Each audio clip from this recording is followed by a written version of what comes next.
Assalamu alaikum, I'm Aisha and you're watching SAMAA News. Here are today's headlines. Iran says it has made progress in talks with Oman on the management of shipping through the Strait of Hormuz. According to Iranian Foreign Ministry spokesperson Esmail Baghai, technical and political consultations focused on ensuring the safe passage of commercial vessels while respecting the sovereign rights of both coastal states. Tehran described the discussions as constructive and said negotiations would continue. The main land border crossing between Kuwait and Iraq has reopened after being temporarily closed following a drone attack earlier this week. According to Iraq's state news agency, the Abdali border crossing resumed operations on Sunday. Kuwaiti authorities had suspended activity after a drone strike caused material damage but no casualties. The crossing is a key route for passenger and commercial traffic between the two countries.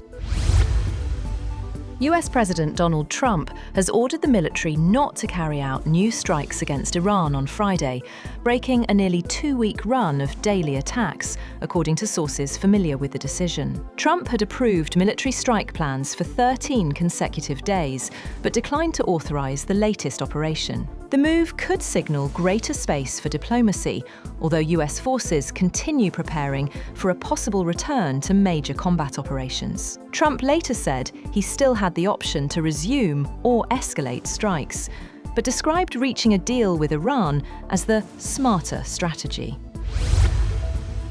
Iran's Islamic Revolutionary Guard Corps, IRGC, has claimed that more than 200 US service members were killed during the 15-day conflict with the United States, rejecting official Pentagon casualty figures as inaccurate. IRGC spokesman Hossein Mohebi said Operation Victory targeted 8 US military bases, claiming Iranian strikes destroyed fighter jets, helicopters, drones, and other military aircraft. He also accused the Pentagon of concealing the true scale of US casualties. The Pentagon has previously reported significantly lower casualty figures, and the United States has not responded to the latest claims.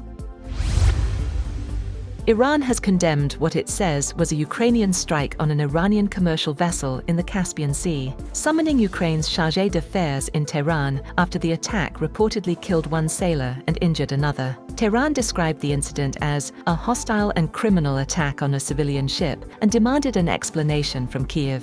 Ukraine, however, said it targeted vessels carrying military cargo linked to Iran, along with a Russian warship, during long-range strikes in the Caspian Sea. British Prime Minister Andy Burnham said he would challenge US President Donald Trump if necessary, stressing that he will always put Britain's interests first as he seeks to build ties with Washington. In an interview with the BBC, Burnham described his first conversation with Trump as really warm, but said he would not hesitate to disagree with the US president when required. On defense, Burnham reaffirmed Britain's commitment to NATO's target of spending 3.5% of GDP by 2035, but declined to commit to raising defense spending to 3% by 2030.